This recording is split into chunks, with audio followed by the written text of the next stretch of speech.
ഇന്ന് നമ്മൾ കാണാൻ പോകുന്നത് 2020 റിലീസ് ചെയ്ത ഒരു അമേരിക്കൻ സൂപ്പർ നാച്ചുറൽ ഹൊറർ മൂവിയാണ്. ചിത്രത്തിന്റെ പേര് the dark and the wicked. അപ്പം നമുക്ക് ഒട്ടും തന്നെ സമയം കളയാതെ ഈ ഒരു പ്രേത ചിത്രത്തിന്റെ മുഴുവൻ കഥ കണ്ടാലോ? അതിനു മുൻപ് നിങ്ങൾ എൻ്റെ ഈ ചാനൽ ആദ്യമായിട്ടാണ് കാണുന്നതെങ്കിൽ ലൈക്ക് ചെയ്യാനായിട്ട് മറക്കരുത്. സബ്സ്ക്രൈബ് ചെയ്യാത്തവരുണ്ടെങ്കിൽ മറക്കാതെ സബ്സ്ക്രൈബ് ചെയ്യുക. ചിത്രത്തിന്റെ സ്റ്റാർട്ടിംഗ് സീനില് അധികം ആൾതാമസമില്ലാത്തൊരു പ്രദേശത്ത് ഒരൊറ്റപ്പെട്ടൊരു വീടും തൊട്ടടുത്തുള്ളൊരു ഫാം ഹൗസ് ആണ് നമ്മളെ കാണിക്കുന്നത്. അവിടെ ഒരു മുത്തശ്ശനും മുത്തശ്ശിയും മാത്രമേ താമസിക്കുന്നുള്ളൂ. മുത്തശ്ശൻ ഒരുപാട് നാളായിട്ട് രോഗാവസ്ഥയില് ബെഡിൽ തളർന്നു കിടക്കുകയാണ്. മുത്തശ്ശി അങ്ങനെ തന്റെ വർക്ക്ഷോപ്പിലെ പാട്ടൊക്കെ പാടി പുതുതായി ഒരു ഡ്രസ്സൊക്കെ ഡിസൈൻ ചെയ്തുകൊണ്ടിരിക്കുക. ഈ നേരത്ത് വീടിന് വെളിയിൽ നിന്ന് എന്തൊക്കെയോ ശബ്ദങ്ങൾ കേൾക്കാൻ തുടങ്ങി. തൊട്ടടുത്തുണ്ടായിരുന്ന ഫാമിലെ ആടുകളൊക്കെ കരഞ്ഞ് ആകെ ബഹളം വെക്കുന്നുണ്ട്. അത് കേട്ടപാടെ തന്നെ മുത്തശ്ശി തന്റെ വർക്ക്ഷോപ്പിന്റെ ഡോറൊക്കെ ലോക്ക് ചെയ്ത് പുറത്തേക്ക് ഇറങ്ങി. എന്നിട്ട് നേരെ ഫാമിലേക്ക് ചെന്നു. എന്തുപറ്റി, എന്തിനാ നിങ്ങളിങ്ങനെ പേടിക്കുന്നേ എന്നൊക്കെ പറഞ്ഞ് മുത്തശ്ശി ആടിനെ കൊഞ്ചിക്കുന്നുണ്ട്. അവിടെ ആ ഷെഡിന് വെളിയിലായിട്ട് എന്തോ കമ്പിയും കൊടച്ചക്രവും ഗ്ലാസ് ബോട്ടിലൊക്കെ കെട്ടിയിട്ടിട്ടുണ്ട്. ഏതെങ്കിലും കുറുക്കന്മാരോ മറ്റെന്തെങ്കിലും കൂടിനകത്തേക്ക് കയറി ആടിനെയൊക്കെ ആക്രമിക്കുകയാണെങ്കിൽ പെട്ടെന്ന് അറിയാനായിട്ട്. അവിടെ കാര്യമായിട്ട് കുഴപ്പങ്ങളൊന്നും ഇല്ലാന്ന് ചെക്ക് ചെയ്ത് മുത്തശ്ശി നേരെ തന്റെ വീട്ടിലേക്ക് നടക്കാൻ തുടങ്ങി. അവിടെ ചുറ്റുവട്ടത്ത് 100 മൈൽസിനപ്പുറം ഒരു മനുഷ്യക്കുഞ്ഞു പോലും താമസവുമില്ല. മുത്തശ്ശനും മുത്തശ്ശിയും അവിടെ തനിച്ചാണ് കഴിയുന്നത്. അങ്ങനെ എല്ലാ കാര്യങ്ങളും മുത്തശ്ശിക്ക് ഒറ്റയ്ക്ക് മാനേജ് ചെയ്യാൻ കഴിയോ? ഇല്ല. അതുകൊണ്ട് ഇവരുടെ തൊട്ടടുത്തായിട്ട് ഒരു ട്രെയിലറിലെ ചാർലി എന്നൊരു അപ്പൂപ്പൻ താമസിക്കുന്നുണ്ട്. അയാളാണ് മുത്തശ്ശിയെ എല്ലാ കാര്യത്തിലും സഹായിക്കുന്നത്. മുത്തശ്ശി അങ്ങനെ വീട്ടിലെത്തി തളർന്നു കിടക്കുന്ന തന്റെ ഹസ്ബൻഡിന്റെ അടുത്ത് കുറച്ചു നേരം ഇരിക്കുന്നു. എന്നിട്ട് മുത്തശ്ശി തന്റെ ഡയറിയിലെ ഇന്നത്തെ കാര്യങ്ങളൊക്കെ കുറിച്ച് വെക്കുന്നുണ്ട്. ഈ സമയത്താണ് വീടിന് വെളിയിൽ നിന്ന് ഒരു ചെന്നായ ഓരിയിടുന്ന ശബ്ദം കേൾക്കുന്നത്. അത് കേട്ട് മുത്തശ്ശി വീടിന് വെളിയിലേക്ക് നോക്കി പേടിച്ചരണ്ടിരിക്കുക. മുത്തശ്ശി ഈ ചെന്നായെ തന്നെയാണോ ഇങ്ങനെ ഭയക്കുന്നത്? അല്ല, നമ്മളെ കാണിക്കുന്നുണ്ട് ആ ഫാമിനകത്ത് ആകെ ബഹളം വെച്ചോണ്ടിരിക്കുന്ന ആടുകൾക്കിടയിലെ ഒരു ഈവിൾ എൻറ്റിറ്റി ഉണ്ട്. ഒരു സാത്താനെ നമുക്ക് കാണാം. മുത്തശ്ശി ഈ ശബ്ദങ്ങളൊക്കെ കേട്ട് പേടിച്ച് കിച്ചണില് പച്ചക്കറി അരിഞ്ഞോണ്ടിരിക്കുമ്പോ പെട്ടെന്ന് മുത്തശ്ശിക്ക് തൊട്ടടുത്തുണ്ടായിരുന്ന കസേര അത് തനിയെ നീങ്ങി. മുത്തശ്ശി പതിയെ തിരിഞ്ഞ് ആ കസേരയിലേക്ക് നോക്കി. ആ സ്ത്രീക്ക് ആ കസേരയിലെ ആരെയോ കാണാം. ഇവിടെയാണ് ഈ ചിത്രത്തിന്റെ ടൈറ്റിൽ എഴുതി കാണിക്കുന്നത്, the dark and the wicked. അടുത്ത ദിവസം മുത്തശ്ശിയുടെ മകനും മകളും സുഖമില്ലാതെ കിടപ്പിലായ ഡാഡിയെ കാണാനായിട്ട് വീട്ടിലേക്ക് വരുന്നുണ്ട്. മകന്റെ പേര് മൈക്കിൾ, മകളുടെ പേര് ലൂയിസ്. അവര് രണ്ടുപേരും കുറച്ചധികം കാലങ്ങളായി അച്ഛനെയും അമ്മയും കാണാനായിട്ട് വന്നിട്ട്. മാത്രമല്ല ഡാഡിക്ക് വയ്യാതായതിനെ തുടർന്ന് മുത്തശ്ശി മക്കളെ ഇങ്ങോട്ടേക്ക് വരാനോ ഇവിടെ താമസിക്കാനോ ആ സ്ത്രീ സമ്മതിക്കാറില്ല. അതെന്തുകൊണ്ടാണെന്ന് ആ മക്കൾക്ക് രണ്ടുപേർക്കും അറിയില്ല. അമ്മയ്ക്ക് ഒത്തിരി പ്രായമായതല്ലേ, വാശിയും ദേഷ്യം കൂടുതലാണെന്ന് പറഞ്ഞ് അവർ രണ്ടുപേരും അതിനെക്കുറിച്ച് അമ്മയോട് ചോദിക്കാനും പറയാനൊന്നും നിന്നിട്ടില്ല. അങ്ങനെ വർഷങ്ങൾക്ക് ശേഷം ലൂയിസ് തന്റെ പേരൻസിനെ കാണാനായിട്ട് ആ വീട്ടിലെത്തുമ്പോ മുത്തശ്ശിയുടെ മുഖത്ത് യാതൊരു സന്തോഷവുമില്ല, ആകെ ഒരു പേടിയാണ്. ആ സ്ത്രീ അവളോട് ഒരേ ഒരു കാര്യം മാത്രമാണ് പറയുന്നത്, നിങ്ങളോട് ഞാൻ പറഞ്ഞിട്ടില്ലേ ഇങ്ങോട്ട് വരാൻ പാടില്ലെന്ന്. എന്നിട്ട് മകളുടെ മുഖത്തേക്ക് പോലും നോക്കാതെ ആ സ്ത്രീ മുറിയിന്ന് പുറത്തേക്ക് ഇറങ്ങിപ്പോയി. അതിനുശേഷം ലൂയിസ് തന്റെ ബ്രദർ വന്നതറിഞ്ഞ് മൈക്കിളിന്റെ അടുത്തേക്ക് പോയി. അവരുടെ പേരൻസിന്റെ അകൽച്ച പോലെ തന്നെ ഇവർക്കിടയിലും ആ ഒരു ഗ്യാപ്പ് ഉണ്ട്. ചേട്ടനും അനിയത്തെയും കണ്ടിട്ട് തന്നെ കാലങ്ങളായി. ഇതാണ് നമ്മുടെ ചാർലി അപ്പൂപ്പൻ. മുത്തശ്ശിയെ ഫാമിലെ സഹായിക്കുന്നതും ട്രീറ്റ്മെന്റിന് വേണ്ടി ഡോക്ടേഴ്സിനെ കൂട്ടിക്കൊണ്ടുവരുന്നതും അങ്ങനെ എല്ലാ തരത്തിലും അവരെ സഹായിക്കുന്നത് ചാർലി അപ്പൂപ്പനാണ്. അന്ന് രാത്രി മുത്തശ്ശിയും മക്കളും ഒന്നിച്ചിരുന്ന് അത്താഴം കഴിക്കുകയാണ്. എന്നാ ഇത്ര നേരായിട്ടും ആ സ്ത്രീ തന്റെ മക്കളോട് ഒരക്ഷരം പോലും മിണ്ടിയിട്ടില്ല. അവര് രണ്ടുപേരും അമ്മയെ നന്നായിട്ട് ശ്രദ്ധിക്കുന്നുണ്ട്. അമ്മ എന്തിനാണ് ഇത്രയ്ക്ക് വാശി പിടിക്കുന്നത്? ആ സ്ത്രീ മനഃപൂർവ്വം തന്റെ മക്കളെ അകറ്റി നിർത്താണ്. അങ്ങനെ ഒരുപാട് നേരം ഭക്ഷണത്തിന് മുന്നിൽ മിണ്ടാതിരുന്ന ആ സ്ത്രീ പതിയെ പതിയെ കരയാൻ തുടങ്ങി. ഉടനെ തന്നെ മുത്തശ്ശി അവരോട് രണ്ടുപേരോടും പറയും, നിങ്ങൾ എത്രയും പെട്ടെന്ന് തന്നെ ഈ വീട്ടിൽ നിന്ന് പോണം. ഇതിൽ കൂടുതൽ തനിക്കൊന്നും പറയാനില്ല എന്ന് പറഞ്ഞ് ആ സ്ത്രീ ഒത്തിരി ദേഷ്യപ്പെട്ട് തന്റെ മുറിയിലേക്ക് പോയി. അവർ രണ്ടുപേരും എന്ത് പറയണം എന്നറിയാതിരിക്കുക. അമ്മയ്ക്ക് എന്താണ് പറ്റിയത് അറിയില്ല. അമ്മയ്ക്ക് ഒത്തിരി പ്രായമായി. പേരൻസിനെ ഇങ്ങനെ ഒറ്റപ്പെട്ട സ്ഥലത്ത് തനിച്ചാക്കി അവർക്കങ്ങനെ പോവാൻ കഴിയില്ല. രണ്ടുപേരും അതിനെക്കുറിച്ച് ഡിസ്കസ് ചെയ്യുന്നുണ്ട്. അല്പസമയം കഴിഞ്ഞ് മൈക്കിള് കുളിക്കാനായിട്ട് ബാത്റൂമിലേക്ക് പോയി. ലൂയിസ് ആണെങ്കിൽ വെള്ളം കുടിക്കാനായിട്ട് കിച്ചണിലേക്കും പോയി. ലൂയിസ് അങ്ങനെ കുടിക്കാനായിട്ട് വെള്ളം എടുക്കുന്ന നേരത്ത് വീടിന്റെ മെയിൻ ഡോറ് അത് തനിയെ തുറന്നു വന്നു. ലൂയിസിന് അവിടെ ആരുള്ളതായിട്ട് കാണാൻ വയ്യ. ലൂയിസ് പെട്ടെന്ന് തന്നെ ആ വീടിന്റെ ഡോർ അങ്ങ് ലോക്ക് ചെയ്യുന്നുണ്ട്. അവൾക്ക് ആ ഡോറ് തനിയെ തുറന്നതില് അത്ര പ്രശ്നമൊന്നും തോന്നിയില്ല. അവൾ ആ ഡോർ അടച്ച് തിരിഞ്ഞു നടക്കുന്ന നേരത്ത് ദേ നമ്മുടെ മുത്തശ്ശി ഇതൊക്കെ കണ്ടോണ്ട് അവിടെ ഇരുട്ടത്ത് നിൽക്കുന്നുണ്ട്. അന്ന് പാതിരാത്രി എല്ലാവരും നല്ല ഉറക്കത്തിലാണ്. എന്നാ മുത്തശ്ശി മാത്രം കിച്ചണില് പച്ചക്കറി അരിഞ്ഞോണ്ടിരിക്കുക. അങ്ങനെ കിച്ചണിൽ എന്തൊക്കെയോ ശബ്ദങ്ങൾ കേട്ട് മൈക്കിള് അമ്മയെ വന്ന് നോക്കുന്നുണ്ട്. എന്നാ അപ്പോഴും ആ സ്ത്രീ മന്ത്രം ചൊല്ലുന്നത് പോലെ മക്കളോട് വീട്ടിൽ നിന്ന് ഇറങ്ങിപ്പോ എന്നാണ് പറയുന്നത്. മോം ചെന്ന് റെസ്റ്റ് എടുക്ക്, ഇനി ഇതൊക്കെ നാളെ ചെയ്യാം എന്നൊക്കെ പറഞ്ഞ് മൈക്കിള് ഉറങ്ങാനായിട്ട് പോയി. മകൻ അവിടെ നിന്ന് പോയതിനു ശേഷവും ആ സ്ത്രീ അവിടെ നിന്ന് തിരക്കിട്ട് പച്ചക്കറി അരിഞ്ഞുകൊണ്ടിരിക്കുക. ഈ സമയം മുത്തശ്ശിയുടെ പിന്നിൽ നിന്ന് ആരുടെയോ ശബ്ദം കേൾക്കാം. അത് കേട്ടതോടെ ആ സ്ത്രീ ഒന്ന് സ്റ്റക്കായി. പിന്നെ അടുത്ത നിമിഷം തന്നെ മുത്തശ്ശി വളരെ വേഗത്തില് വെജിറ്റബിൾ കട്ട് ചെയ്യാൻ തുടങ്ങി. ആ സ്ത്രീക്ക് തന്നെ കൺട്രോൾ ചെയ്യാൻ കഴിയുന്നില്ല. മുത്തശ്ശി പച്ചക്കറി മാത്രമല്ല കട്ട് ചെയ്യുന്നത്, തന്റെ 5 കൈവിരലുകളും ചേർത്താണ് കട്ട് ചെയ്യുന്നത്. അടുത്ത ദിവസം രാവിലെ ലൂയിസും മൈക്കിളും കിച്ചണിലേക്ക് വന്ന് നോക്കുമ്പോ കാണുന്നത് കിച്ചണിൽ ആകെ ബ്ലഡ് ആണ്. മുത്തശ്ശിയുടെ കൈവിരലുകള് അവിടെ ചിന്നിച്ചിതറി കിടക്കുന്നുണ്ട്. അമ്മയെ ആ വീടിനകത്ത് എവിടെയും കാണാനില്ല. രണ്ടുപേരും ആ വീട് മുഴുവനും ഫാമിനുള്ളിലും മുത്തശ്ശിയെ തെരയുന്നുണ്ട്. അപ്പോഴാണ് ലൂയിസ് ആ ഞെട്ടിക്കുന്നൊരു കാഴ്ച കാണുന്നത്. അവിടെ ഫാമിനകത്ത് മുത്തശ്ശി തൂങ്ങി മരിച്ചിരിക്കുന്നു. അവർക്ക് രണ്ടുപേർക്കും അത് താങ്ങാവുന്നതിലപ്പുറമായിരുന്നു. രണ്ടുപേരും ചേർന്ന് എങ്ങനെയൊക്കെയോ കയറ് മുറിച്ച് അമ്മയെ താഴെ ഇറക്കി. അമ്മയ്ക്ക് ഇപ്പോഴും ജീവനുണ്ടോ എന്നൊക്കെ നോക്കുന്നുണ്ടെങ്കിലും ഇന്നലെ രാത്രി തന്നെ മുത്തശ്ശി മരിച്ചിരുന്നു. അങ്ങനെ പോലീസ് എത്തി മുത്തശ്ശിയുടെ ഡെഡ് ബോഡി പോസ്റ്റ്മോർട്ടത്തിനായിട്ട് കൊണ്ടുപോയി. അങ്ങനെ മുത്തശ്ശി മരണപ്പെട്ട് അതിന്റെ തൊട്ടടുത്ത ദിവസം അവരുടെ ഡാഡിയെ നോക്കുന്ന ലിൻഡ എന്നൊരു സ്ത്രീ വീട്ടിലേക്ക് വന്നു. ആ സ്ത്രീ മുത്തശ്ശിയുടെ മരണവാർത്തയെ അറിഞ്ഞ് ആകെ സങ്കടത്തിലാണ്. ലിൻഡയ്ക്ക് ഇപ്പോഴും വിശ്വസിക്കാൻ വയ്യ ആ സ്ത്രീ സ്വയം ജീവൻ ഒടുക്കിയതാണെന്ന്. കാരണം ഈ ഒരു പ്രായത്തിലും മക്കളുടെ സഹായമില്ലാതെ സ്വയം അധ്വാനിച്ചാണ് ആ സ്ത്രീ തന്റെ ഹസ്ബൻഡിനെ നോക്കിയിരുന്നത്, അതും ഈ വീടിനകത്ത് ഒറ്റയ്ക്ക്. ഇപ്പോൾ ലിൻഡ ലൂയിസിനോട് അമ്മയെക്കുറിച്ചുള്ള ചില കാര്യങ്ങൾ പറയുന്നുണ്ട്. അമ്മ എപ്പോഴും നിങ്ങളുടെ ഡാഡിയുടെ ചെവിയില് എന്തൊക്കെയോ പറഞ്ഞുകൊണ്ടിരിക്കും. ഞാനാദ്യം കരുതി അമ്മ ഡാഡിയോടാണ് സംസാരിക്കുന്നതെന്ന്. എന്നാ പിന്നെ എനിക്ക് മനസ്സിലായി അമ്മ ഡാഡിയോടല്ല സംസാരിക്കുന്നത്, മറ്റാരോടാണ്. എന്തോ ഡെവിളെന്നോ ഈവിളെന്നൊക്കെയോ എന്തൊക്കെയോ പറഞ്ഞ് വളരെ വിചിത്രമായിട്ട് പെരുമാറാനും ഒത്തിരി ദേഷ്യപ്പെടാനും തുടങ്ങി. ഈ വീടിനകത്ത് ഇവര് രണ്ടുപേരുമല്ലാതെ നമുക്ക് കാണാൻ കഴിയാത്ത മൂന്നാമതൊരാൾ കൂടിയുണ്ട്. അത് അമ്മ എപ്പോഴും പറയും. ഈ ഒരു കാര്യങ്ങൾ കേട്ട് ലൂയിസ് ഇതൊന്നും വിശ്വസിക്കാനാവാതെ ഇരിക്കുക. ഇപ്പോ മൈക്കിള് പറയും, അമ്മയല്ലേ ഇത്ര നാളും ഡാഡിയെ നോക്കിയിരുന്നത്, നമുക്ക് ഡാഡിയെ ഏതെങ്കിലും ഹോസ്പിറ്റലിലേക്ക് മാറ്റിയാലോ, അതല്ലേ നല്ലത്. അതിന് ലൂയിസ് പറയും, അതിന്റെ ആവശ്യമില്ല, ഞാൻ ഡാഡിയെ നോക്കിക്കോളാം. ഇനി വീട്ടിൽ നിന്ന് ഇറങ്ങി പോവാൻ പറഞ്ഞ് അമ്മ ബഹളം വെക്കില്ലല്ലോ. ഇത്രയും നാളും അച്ഛനെ നോക്കാൻ കഴിയാതിരുന്നത് അത് അമ്മയുടെ വാശി കാരണമാണ്. എന്തായാലും ഇപ്പോ ഡാഡിക്ക് നമ്മളെ വേണം. ഇത് കേട്ടതോടെ മൈക്കിളും ഒന്നും തന്നെ മിണ്ടാതെ മുറിന്ന് പുറത്തേക്ക് ഇറങ്ങിപ്പോയി. അന്ന് രാത്രി ലൂയിസ് കുളിക്കുന്ന നേരത്ത് പെട്ടെന്ന് ആ ബാത്റൂമിന്റെ ഡോറ് അതാരോ തുറക്കുന്നുണ്ട്. ആ ശബ്ദം കേട്ട് ലൂയിസ് കരുതി അത് മൈക്കിൾ അറിയാതെ ഡോർ തുറന്നതാണെന്ന്. എന്നാ മൈക്കിളിനെ വിളിച്ചിട്ട് യാതൊരു പ്രതികരണവുമില്ല. എന്തോ പന്തികേട് തോന്നി അവൾ ആ കേർട്ടൻ മാറ്റി നോക്കുമ്പോ അതവളുടെ ഡാഡിയാണ്. കണ്ണൊക്കെ വെള്ള നിറത്തിലായിട്ടോ എന്തോ പ്രേതം കയറിയതുപോലെ നിന്ന് വിറയ്ക്കുന്നുണ്ട്. ആ കാഴ്ച കണ്ട് ലൂയിസ് ആകെ പേടിച്ച് നിലവിളിച്ച് കരയാൻ തുടങ്ങി. അങ്ങനെ ആ ബഹളം കേട്ട് മൈക്കിൾ അങ്ങോട്ട് ഓടിയെത്തി. അങ്ങനെ ആ ബാത്റൂമിനകത്ത് ലൂയിസ് അല്ലാതെ മറ്റാരും തന്നെ ഉണ്ടായിരുന്നില്ല. അവള് നടന്ന കാര്യങ്ങളൊക്കെ ചേട്ടനോട് പറയുന്നുണ്ട്. എന്നാ മൈക്കിളിന് ഈ കാര്യങ്ങളൊക്കെ വിശ്വസിക്കാൻ വയ്യ. വർഷങ്ങളായിട്ട് തളർന്നു കിടക്കുന്ന ഡാഡി എങ്ങനെ ബാത്റൂമിനകത്തേക്ക് നടന്നു വന്നു? മെഷീനിന്റെ സഹായവും ഇല്ലാതെ അദ്ദേഹത്തെ കൊണ്ട് ഒന്ന് ശ്വാസം എടുക്കാൻ പോലും പറ്റില്ല. അപ്പൊ പിന്നെ ലൂയിസ് പറയുന്ന ഈ കാര്യം എങ്ങനെ വിശ്വസിക്കും? എനിക്ക് ചിന്തിച്ചിട്ട് തല പെരുത്തിട്ട് വയ്യാന്ന് പറഞ്ഞ് ലൂയിസ് വീടിന് പുറത്തേക്ക് ഇറങ്ങി. പിന്നാലെ തന്നെ മൈക്കിളും തന്റെ അമ്മയുടെ ഡയറി എടുത്ത് അത് അനിയത്തിക്ക് കാണിച്ചു കൊടുത്തു. ഇന്ന് രാവിലെ ലിൻഡ അവരോട് പറഞ്ഞ കാര്യങ്ങളൊക്കെ തന്നെയാണ് അമ്മ ഡയറിയിൽ എഴുതി വെച്ചിരിക്കുന്നത്. ഇരുട്ടില് അവൻ മറഞ്ഞു നിൽക്കുന്നുണ്ട്. അവന് തന്റെ ഹസ്ബൻഡിന്റെ ജീവൻ വേണം. ഡാഡിയെ രക്ഷിക്കാൻ എന്ത് ചെയ്യണോന്ന് എനിക്കറിയില്ല. ആ ഡെവിളിന് അദ്ദേഹത്തിന്റെ ആത്മാവിനെ വേണം. ആ ഡയറി മുഴുവനും ഡെവിൾ ഡെവിൾ എന്ന് തന്നെയാണ് പല തവണ എഴുതി വെച്ചിരിക്കുന്നത്.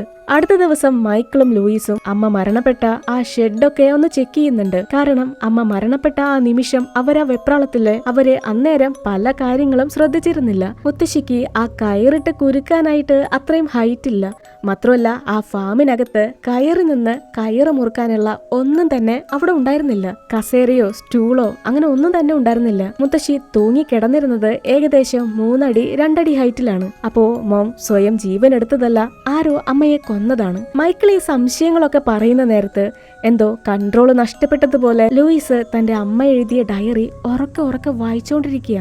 എനിക്ക് ഡാഡിയെ രക്ഷിക്കണം, എന്നാ ആ ഡെവിള് അതിനെ സമ്മതിക്കില്ല. ഞാൻ ആ ഡെവിളിനെ ഭയന്ന് വീട്ടിലെ എല്ലാ ഡോറും അടച്ചു നോക്കി. പക്ഷേ അവൻ വീടിനകത്ത് കയറി ഡേവിഡിന്റെ ബെഡിലിരുന്ന് അദ്ദേഹത്തെ ഇഞ്ചിഞ്ചായി ശ്വാസം മുട്ടിച്ച് കൊന്നോണ്ടിരിക്കുക. അവൻ എന്നെ മരിക്കാൻ നിർബന്ധിക്കുന്നു. ലൂയിസ് ഇങ്ങനെ കൺട്രോൾ ഇല്ലാതെ ഡയറി വായിച്ച് ഇങ്ങനെ പെരുമാറുന്നത് കണ്ട് മൈക്കിളിനാകെ പേടിയായി.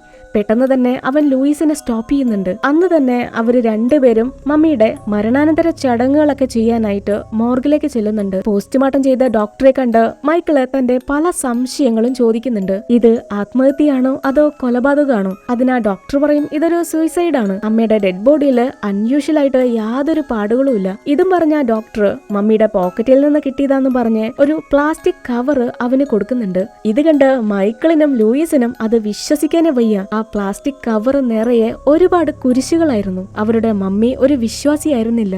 അന്ന് രാത്രി ലൂയിസ് തന്റെ ഡാഡിയുടെ അടുത്ത് ഒരുപാട് നേരം സ്പെൻഡ് ചെയ്യുന്നുണ്ട്. ഒരുപക്ഷെ അമ്മ പറയുന്നത് പോലെ ആ ഡെവിള് തന്റെ ഡാഡിയെ കൊല്ലാൻ ശ്രമിക്കുന്നുണ്ടെങ്കിലോ? ഈ സമയത്ത് ഡാഡി ശ്വാസം കിട്ടാതെ ചുമയ്ക്കാൻ തുടങ്ങി. അവൾ എങ്ങനെയൊക്കെയോ അയാളെ സമാധാനിപ്പിക്കാൻ നോക്കി. ഒരു മാറ്റവുമില്ല. എന്നാ ഡാഡിയുടെ വായ്ക്കുള്ളിൽ നിന്ന് ഒരു ചെലന്തി പുറത്തേക്ക് ഇറങ്ങിപ്പോയി. അതോടുകൂടി ഡാഡി ഒന്ന് നോർമലായി. എന്നാൽ ലൂയിസ് ആണെങ്കിൽ ആകെ വെപ്രാളപ്പെട്ട ആ ഷീറ്റ് മുഴുവനും മാറ്റി നോക്കുകയാണ്. ഇവളിങ്ങനെ ഭ്രാന്ത് കാണിക്കുന്ന നേരത്താണ് മൈക്കിൾ അങ്ങോട്ട് വരുന്നത്. അവനെന്തോ ലൂയിസിനെ കണ്ട് പേടി തോന്നാൻ തുടങ്ങി. തന്റെ സഹോദരി ഇപ്പോ അമ്മയെപ്പോലെ തന്നെ എന്തൊക്കെയോ ചെയ്യാൻ തുടങ്ങി. അതുപോലെ തന്നെ പെരുമാറുന്നുണ്ട്. ഒരല്പസമയം കഴിഞ്ഞ് മൈക്കിള് തന്റെ മുറിയില് ഉറങ്ങിക്കിടക്കുന്ന സമയത്ത് മുറിയിലെ ലൈറ്റ് അത് തനിയെ ഓണായി. ഹേയ്, ആരെ ഈ ലൈറ്റ് ഇട്ടത് എന്ന് പറഞ്ഞ് അവൻ മുറി തുറന്ന് പുറത്തേക്ക് ചെന്ന് നോക്കി. അവിടെ ആരെയും കാണാനില്ല. മൈക്കിൾ അങ്ങനെ ലൈറ്റ് ഒക്കെ ഓഫാക്കി വീണ്ടും ചെന്ന് കിടന്നു. ഒന്ന് കണ്ണടയ്ക്കുന്നതിന് മുന്നേ മുറിയിലെ ലൈറ്റ് വീണ്ടും ഓണായി. ഇത് കണ്ടതോടുകൂടി മൈക്കിളിന് ആകെ പേടിയാവാൻ തുടങ്ങി. അവൻ വീണ്ടും എണീറ്റ് ചെന്ന് ലൈറ്റ് ഓഫാക്കി. എന്തോ പന്തികേട് തോന്നിയ അവൻ പതിയെ കർട്ടൻ നീക്കി വീടിന് പുറത്തേക്ക് നോക്കി. അപ്പതേ അവരുടെ മരിച്ചുപോയ അമ്മ എയറിൽ അങ്ങനെ പറന്നു നിൽക്കുക. ആ സ്ത്രീ അവനെ നോക്കി ചിരിക്കുന്നുണ്ട്. അവന് ആ ഒരു കാഴ്ച കണ്ട് വിശ്വസിക്കാനാവാതെ ഞെട്ടിത്തെറിച്ച് നിൽക്കുന്ന നേരത്ത് ആ മുറിക്കുള്ളിലെ എന്തോ ഒരു ശബ്ദം കേൾക്കുന്നുണ്ട്. ഞെട്ടിത്തിരിഞ്ഞു നോക്കി അവൻ വീണ്ടും അമ്മയെ നോക്കിയെങ്കിലും വീടിന് വെളിയില് ആരും തന്നെ ഉണ്ടായിരുന്നില്ല. അവൻ മുറിയിലെ ലൈറ്റ് ഓണാക്കി നോക്കുമ്പോ നമ്മളെ കാണിക്കുന്നുണ്ട് ആ പ്രേതം അവന്റെ തൊട്ട് പിന്നിൽ തന്നെ നിൽക്കുന്നുണ്ട്. അടുത്ത ദിവസം രാവിലെ ലൂയിസ് മുഖം കഴുകാനായിട്ട് വാഷ്റൂമിലേക്ക് ചെല്ലുമ്പോ അവൾക്ക് ആ കാര്യം വിശ്വസിക്കാനേ വയ്യ. ലൂയിസിന്റെ മുഖത്താരോ ലിപ്സ്റ്റിക് കൊണ്ട് കോറി വരച്ചു വെച്ചിരിക്കുക. ആകെ ഭയന്നുപോയ നായിക പെട്ടെന്ന് തന്നെ അതൊക്കെ വാഷ് ചെയ്ത് കളയുന്നുണ്ട്. എന്നിട്ട് ആ ലിപ്സ്റ്റിക് അതെവിടെ നിന്ന് വന്നു എന്നറിയാനായിട്ട് ഡാഡിയുടെ ബെഡ് മുഴുവൻ ചെക്ക് ചെയ്യാണ്. അവള് പ്രതീക്ഷിച്ചതുപോലെ തന്നെ ഡാഡി കിടക്കുന്ന ബെഡില് ലിപ്സ്റ്റിക് ഉണ്ടായിരുന്നു. അതവളുടെ അമ്മ യൂസ് ചെയ്തിരുന്ന ലിപ്സ്റ്റിക് ആണ്. അതാരായിരിക്കും തന്റെ മുഖത്ത് കോറി വരച്ചു വെച്ചത്? അവൾ അതൊക്കെ ചിന്തിച്ചു നിൽക്കുന്ന നേരത്താണ് പെട്ടെന്ന് ആ വീട്ടിലെ ലാൻഡ് ഫോൺ റിങ് ചെയ്യുന്നത്. അവള് ഫോൺ എടുത്ത് നോക്കി. അത് മറ്റാരുമല്ല, മരിച്ചുപോയ മമ്മിയാണ്. നിങ്ങൾ ഇങ്ങോട്ട് തിരിച്ചു വരാൻ പാടില്ലായിരുന്നു. അമ്മയുടെ ശബ്ദം കേട്ട് പേടിച്ചു പോയ ലൂയിസ് പെട്ടെന്ന് ടബേന്ന് പറഞ്ഞ ഫോൺ കോൾ കട്ട് ചെയ്യാണ്. ഒരല്പസമയം കഴിഞ്ഞ് മൈക്കിള് മമ്മിയുടെ മരണാനന്തര ചടങ്ങുകളൊക്കെ ചെയ്ത് വീട്ടിലേക്ക് തിരിച്ചു വരുമ്പോ അവരുടെ ഗേറ്റിന് മുന്നില് ഫാദർ പീറ്റർ അവനെ കാണാനായിട്ട് കാത്തു നിൽക്കുന്നുണ്ടാവും. ഫാദർ അവനെ ബ്ലെസ് ചെയ്തിട്ട് ഒരു കുരിശെടുത്ത് അത് മൈക്കിളിന്റെ കയ്യിൽ വെച്ചു കൊടുത്തു. അത് കണ്ടപ്പോ തന്നെ മൈക്കിളിന് ഒരു കാര്യം മനസ്സിലായി. തന്റെ അമ്മ സഹായത്തിനായിട്ട് ചെന്നിരുന്നത് ഈ ഫാദറിന്റെ അടുത്തേക്കാണ്. ഫാദറാണ് ഈ കുരിശ് മുഴുവൻ അമ്മയ്ക്ക് കൊടുത്തിരിക്കുന്നത്. മൈക്കിൾ അങ്ങനെ കൂടുതൽ കാര്യങ്ങൾ ചോദിച്ചറിയാനായിട്ട് ഫാദർ പീറ്ററിനെ വീട്ടിലേക്ക് കൂട്ടിക്കൊണ്ടുപോയി. ഫാദർ മമ്മി എഴുതിയ ആ ഡയറിയൊക്കെ വായിച്ചു നോക്കുന്നുണ്ട്. ഇപ്പോ മൈക്കിൾ ചോദിക്കും, തന്റെ അമ്മ ഒരു ദൈവവിശ്വാസിയായിരുന്നില്ല, അതുപോലെ തന്നെ പ്രേതങ്ങളെയും ഈ പിശാചിനെയൊന്നും വിശ്വസിച്ചിരുന്നില്ല. ഞങ്ങളും അതിലൊന്നും വിശ്വസിക്കുന്നില്ല. പക്ഷെ അമ്മ ആ ഡയറിയിൽ എഴുതി വെച്ചിരിക്കുന്നത് സാത്താനെ കുറിച്ചാണ്. അതിനെ ഫാദർ പറയും, നമ്മള് ദൈവത്തെ വിശ്വസിക്കുന്നതിലും വിശ്വസിക്കാതിരിക്കുന്നതിലും പ്രത്യേകിച്ച് കാര്യമൊന്നുമില്ല. ചിലപ്പോ നിന്റെ മമ്മി ഭയന്നിരുന്നത് ചെന്നായിയോ വല്ല മൃഗങ്ങളെയാണെങ്കിലോ. ഫാദർ ഇങ്ങനെ പരസ്പര ബന്ധമില്ലാത്ത കാര്യങ്ങളൊക്കെ പറയുന്നത് കേട്ട് മൈക്കിളിനാകെ ദേഷ്യം വന്നു. അപ്പോ തന്റെ അമ്മയെ ബ്രെയിൻ വാഷ് ചെയ്ത് അമ്മയുടെ തലയ്ക്കുള്ളിലേക്ക് ചെകുത്താൻ, പിശാച് എന്നൊക്കെ പറഞ്ഞ് അമ്മയുടെ മനസ്സില് വിഷം നിറച്ചത് അത് നിങ്ങളാണല്ലേ, വേഗം ഇറങ്ങിക്കോ, ഇനി ഈ പരിസരത്ത് നിങ്ങളെ കാണരുത് എന്നൊക്കെ പറഞ്ഞ് മൈക്കിള് ഒത്തിരി ചൂടായി. അപ്പോ ഫാദർ പറയും, ഈ ഡെവിളിനെ കുറിച്ച് ഞാനല്ല നിന്റെ അമ്മയോട് പറഞ്ഞത്, നിന്റെ അമ്മ തന്നെയാണ് എന്നോട് ആ സാത്താനെ കുറിച്ച് പറഞ്ഞത്. ഈ വീടിനകത്ത് അവര് രണ്ടുപേരും തനിച്ചായിരുന്നു. ആ സമയത്ത് അവരെ സഹായിച്ചത് അത് ഞാൻ മാത്രമാണ്. ഫാദർ ഈ കാര്യങ്ങളൊക്കെ പറഞ്ഞ് ആ വീട്ടിൽ നിന്ന് ഇറങ്ങാൻ തുടങ്ങുമ്പോ ഇപ്പൊ മൈക്കിള് ഫാദറിനോട് ചോദിക്കും, ശരിക്കും ഈ ഡെവിൾ എന്ന് പറയുന്നത് സത്യമാണോ? അമ്മ പലപ്പോഴും ഞങ്ങളോട് ഈ വീട്ടിൽ നിന്ന് ഇറങ്ങി പോവാൻ പറഞ്ഞ് ദേഷ്യപ്പെട്ടിരുന്നത് അതുകൊണ്ടാണ്. ആണോ? അതിനാ ഫാദർ അവനോട് പറയും, ആ ഡെവിള് വീടിന് വെളിയിലല്ല, അവനിപ്പോ ഈ വീടിനകത്ത് തന്നെയാണ്. ഇതൊക്കെ പറഞ്ഞ് ഫാദർ അവിടെ നിന്ന് പോവാണ്. അന്ന് രാത്രി ലൂയിസ് തന്റെ അമ്മ മരണപ്പെട്ട ആ ഫാമിലേക്ക് ചെന്ന് മമ്മി എഴുതിയ ആ ഡയറി വായിക്കുന്നുണ്ട്. അവൻ എന്നെ നോക്കിക്കൊണ്ടിരിക്കുക, എന്റെ മരണത്തിനായി കാത്തിരിക്കുക, അവൻ എല്ലായിടത്തും ഉണ്ട്. ലൂയിസ് ആ ഡയറി വായിക്കുന്ന നേരത്ത് ഷെഡിന് വെളിയിലെ എന്തെങ്കിലും കുറുക്കനോ മൃഗങ്ങളോ എന്തെങ്കിലും വന്നോന്നറിയാനായിട്ട് മെറ്റൽസും ബോട്ടിൽസും ഒക്കെ കെട്ടിയിട്ടിരുന്നില്ലേ, അതൊക്കെ തട്ടി ശബ്ദം ഉണ്ടാക്കാൻ തുടങ്ങി. ആരോ ആ ഫാമിനകത്തേക്ക് വന്നതുപോലെ. ലൂയിസ് ആകെ പേടിച്ച് പുറത്ത് എന്താണെന്നറിയാതെ പകച്ചു നിൽക്കുക. എന്നാൽ നമുക്ക് കാണാം ലൂയിസിന്റെ പിന്നിലൂടെ ഒരു നിഴൽ അങ്ങനെ പാസ് ചെയ്ത് പോകുന്നുണ്ട്. പിന്നീട് വീട്ടിലേക്ക് തിരിച്ചെത്തിയ ലൂയിസ് ആ ഡയറിയിൽ ഉണ്ടായിരുന്ന കാര്യങ്ങളെ കുറിച്ച് ചേട്ടനോട് ചോദിക്കുകയാണ്. അമ്മ പറയുന്നത് താൻ എന്തോ കാണുന്നുണ്ട്, അതെന്നെ കൊല്ലാൻ ശ്രമിക്കുകയാണ് എന്നൊക്കെ. അമ്മയ്ക്ക് ഭ്രാന്തില്ല, നമുക്കും ഭ്രാന്തില്ല. മൈക്കിൾ, നീ ഇതൊക്കെ വിശ്വസിക്കുന്നുണ്ടോ? ലൂയിസ് പ്രതീക്ഷിച്ചത് ഇല്ല, ഞാൻ വിശ്വസിക്കുന്നില്ല എന്നാ മറുപടിയാണ്. എന്നാ മൈക്കിള് പറയും, അതെ ഞാൻ വിശ്വസിക്കുന്നുണ്ട്, കാരണം ഞാനും എന്തൊക്കെയോ കാണുന്നുണ്ട്. കഴിഞ്ഞ ദിവസം വീടിന് വെളിയില് ഞാൻ നമ്മുടെ അമ്മയെ കണ്ടു. മോം എന്നെ നോക്കി ചിരിച്ചു, പക്ഷെ അത് നമ്മുടെ അമ്മയായിരുന്നില്ല എന്നൊക്കെ പറഞ്ഞ് മൈക്കിള് താൻ കണ്ട കാര്യങ്ങളൊക്കെ ലൂയിസിനോട് പറയുന്നുണ്ട്. അന്ന് പാതിരാത്രി വീടിന് വെളിയിൽ നിന്ന് എന്തൊക്കെയോ ശബ്ദങ്ങൾ കേട്ടാണ് മൈക്കിള് ഉറക്കത്തിൽ നിന്ന് കണ്ണു തുറക്കുന്നത്. അതെന്താണെന്നറിയാനായിട്ട് അവൻ പതിയെ പേടിച്ചറിണ്ട് മുറിക്ക് പുറത്തേക്ക് ഇറങ്ങി. നോക്കുമ്പോ ഈ ശബ്ദങ്ങളൊക്കെ കേട്ട് പേടിച്ച് ലൂയിസും മുറിക്ക് വെളിയിൽ നിൽക്കുന്നുണ്ട്. വീടിന് പുറത്തു നിന്ന് എന്തൊക്കെയോ ശബ്ദങ്ങൾ കേൾക്കാം. അതെന്താന്ന് അവർക്ക് യാതൊരു പിടുത്തവുമില്ല. അവർക്ക് ആ ഡോറ് തുറക്കാനുള്ള ധൈര്യവുമില്ല. ലൂയിസ് പതിയെ ചെന്ന് ജനാലയില് കേർട്ടൻ മാറ്റി നോക്കി. വീടിന് വെളിയില് പീറ്റർ ഫാദർ നിൽക്കുന്നുണ്ട്. എന്തോ പ്രേതം കയറിയതുപോലെ. ഫാദർ അവരോട് രണ്ടുപേരോടും പുറത്തേക്ക് വാ, പുറത്തേക്ക് ഇറങ്ങി വരാൻ പറഞ്ഞോണ്ടിരിക്കുക. അത് ഫാദർ പീറ്റർ ആണെന്നറിഞ്ഞപ്പോ ആകെപ്പാടെ ദേഷ്യം വന്ന മൈക്കിള് വേഗം തന്നെ ഡോർ തുറന്നു. നിങ്ങൾ ഈ പുലർച്ചെ 3 മണിക്ക് ഇവിടെ എന്ത് ചെയ്യാ? ഫാദർ ഇരുട്ടത്ത് മറഞ്ഞു നിൽക്കാണ്. ഫാദറിന്റെ മുഖം കാണാൻ പറ്റുന്നില്ല. ലൂയിസ് പെട്ടെന്ന് ടോർച്ച് അടിച്ചു നോക്കുമ്പോ ഫാദറിന്റെ 2 കണ്ണുകളും വെള്ള നിറത്തിലാണ്. എന്താ, കുറച്ച് കയറെടുക്കട്ടെ രണ്ടുപേർക്കും? ഇതും പറഞ്ഞ് ഫാദർ പീറ്റർ ചിരിക്കുകയാണ്. ഈ ഒരു കാഴ്ച കണ്ട് അവര് രണ്ടുപേരും ആകെ ഞെട്ടിത്തെറിച്ച് നിൽക്കുകയാണ്. പെട്ടെന്നാണ് വീട്ടിലെ ലാൻഡ് ഫോൺ റിങ് ചെയ്യുന്നത്. ലൂയിസ് ആ ഫോൺ എടുക്കാൻ നോക്കുമ്പോ മൈക്കിൾ അവളെ തടയുന്നുണ്ട്. വേണ്ട, നീ ആ ഫോൺ എടുക്കല്ലേ. ലൂയിസ് ആണെങ്കില് ആ ഫോണിന്റെ പവർ പ്ലഗ് ഒക്കെ വലിച്ച് ദൂരേക്കിട്ടു. പിന്നീട് അവര് വീടിന് വെളിയിലേക്ക് നോക്കുമ്പോ ഫാദർ പീറ്ററിനെ അവിടെ കാണാനില്ല. പുള്ളി അവിടെ നിന്ന് മറഞ്ഞുപോയി. എന്നാൽ മറുവശത്ത് നമ്മളെ കാണിക്കുന്നുണ്ട് അവരെ ഇത്ര നേരം ഫോണിലേക്ക് വിളിച്ചിരുന്നത് അവരുടെ അയൽവാസിയായ ചാർലി അപ്പൂപ്പനാണ്. അവർ ആ ഫോണിന്റെ വയറൊക്കെ വലിച്ചു പറിച്ച് ദൂരേക്കിട്ടില്ലേ, പിന്നെ എങ്ങനെ കോണ്ടാക്ട് ചെയ്യാനാണ്? ചാർലി അപ്പൂപ്പനാണെങ്കില് കുറെ തവണ അവരെ കോണ്ടാക്ട് ചെയ്യാൻ ശ്രമിച്ചുകൊണ്ടിരിക്കുക. ഈ സമയത്ത് അപ്പൂപ്പൻ താമസിക്കുന്ന ട്രെയിലറിന് വെളിയിൽ നിന്ന് സ്ട്രേഞ്ച് ആയിട്ട് എന്തൊക്കെയോ ശബ്ദങ്ങൾ കേൾക്കാൻ തുടങ്ങി. അപ്പൂപ്പന് മനസ്സിലായി ആ ഡെവിള് തന്നെ തേടി ഇവിടെ എത്തിക്കഴിഞ്ഞു. ചാർലി അപ്പൂപ്പൻ തന്റെ ഗണ്ണൊക്കെ ലോഡ് ചെയ്ത് ട്രെയിലറിൽ നിന്ന് പുറത്തേക്ക് ഇറങ്ങാൻ തുടങ്ങുമ്പോ ദേ നമ്മുടെ ലൂയിസിന്റെ രൂപത്തിൽ വേഷം മാറിയാണ് ആ സാത്താൻ വന്നിരിക്കുന്നത്. ലൂയിസ് തന്റെ ശരീരത്തില് മുഴുവൻ കത്തി കൊണ്ട് കോരി വരയ്ക്കുന്നുണ്ട്. അപ്പൂപ്പനാണെങ്കിൽ അത് കണ്ടു നിൽക്കാനായിട്ട് കഴിഞ്ഞില്ല. ലൂയിസ് അദ്ദേഹത്തിന്റെ സ്വന്തം മകളെ പോലെയാണ്. ചെകുത്താനെ, നിനക്ക് എന്താണ് വേണ്ടത്? അപ്പൊ തന്നെ അപ്പൂപ്പന്റെ അടുത്തേക്ക് പാഞ്ഞു വന്ന സാത്താൻ ചാർലിയുടെ ചെവിയിൽ എന്തോ പറയുന്നുണ്ട്. നീ മരിക്കണം, അല്ലെങ്കിൽ ഇവളെ ഞാൻ കൊന്നുകളയും. ഇതും പറഞ്ഞ ലൂയിസ് തന്റെ കഴുത്തിലേക്ക് കത്തി വെക്കുന്നത് കണ്ട് അപ്പൂപ്പൻ തന്റെ ഗൺ അത് തന്റെ വായിലേക്ക് തന്നെ പോയിന്റ് ചെയ്യാണ്. പിന്നെ കേൾക്കുന്നത് ഒരു ഗൺ ഷോട്ട് മാത്രമാണ്.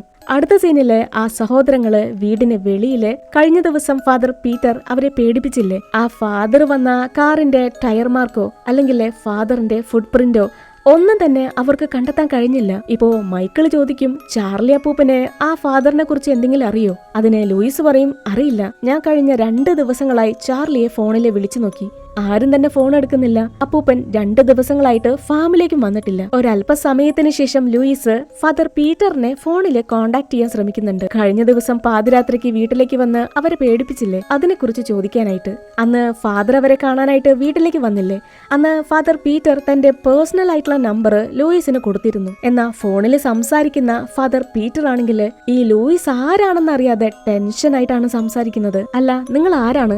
നിങ്ങൾക്ക് എങ്ങനെ എന്റെ നമ്പർ കിട്ടി? ഞാനൊരിക്കലും നിങ്ങളെ കാണാൻ വീട്ടിലേക്ക് വന്നിട്ടില്ലല്ലോ. ഞാൻ ഒരിക്കൽ പോലും ടെക്സസിലേക്ക് വന്നിട്ടില്ല. ഞാൻ താമസിക്കുന്നത് ചിക്കാഗോയിലാണ്. പിന്നെ ലൂയിസ് ഇപ്പൊ വിളിച്ചിരിക്കുന്ന നമ്പർ അതൊരു ഹോട്ടലിലെ നമ്പറാണ്. ഇത് മാത്രമല്ല, ഫാദർ പീറ്ററിന് ഒരു മകൾ ഉണ്ടായിരുന്നു. ആ മകളുടെ പേരും ലൂയിസ് എന്നാണ്. കുറച്ച് നാളുകൾക്ക് മുൻപ് ലൂയിസ് എന്ന പെൺകുട്ടി ആത്മഹത്യ ചെയ്തു. ഫാദർ ഇങ്ങനെ ആകെ സങ്കടത്തിലാണ് സംസാരിക്കുന്നത്. ഈ കാര്യങ്ങളൊക്കെ കേട്ട് ഷോക്കായ നായിക ആ ഫോൺ അങ്ങ് പേടിച്ച് താഴേക്കിട്ടു. അപ്പോ അവരെ തെരഞ്ഞ വീട്ടിലേക്ക് വന്നത് പീറ്റർ ഫാദർ ആയിരുന്നില്ല, വേഷം മാറി വന്ന ആ സാത്താനാണ്.